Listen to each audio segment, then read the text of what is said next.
Things moving pretty fast now. The NATO Secretary General is here in Washington on Thursday.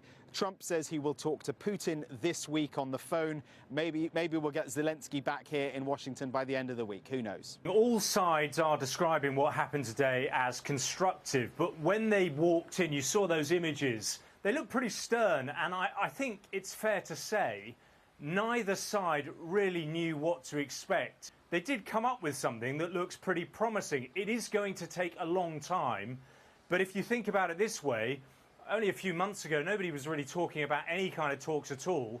Now they have taken the first steps. So the big question is Moscow going to agree to a 30-day ceasefire? And it's very hard to predict because on the one hand, Russia has been consistently saying that it doesn't want a ceasefire, it doesn't want a temporary truce. But on the other hand, Vladimir Putin in the past few weeks has been relentless in trying to cast himself as the peacemaker and Zelensky as the warmonger in order to secure and win Donald Trump's favour. And up until this point, it appears to have worked, with Donald Trump seemingly siding with Russia quite comprehensively in all these pre-negotiations over the last few weeks. But now all of a sudden the US president is trying to call Vladimir Putin's bluff, it feels like. They are now talking, at least with one side, about the prospect of a ceasefire, and you can't take that away from them.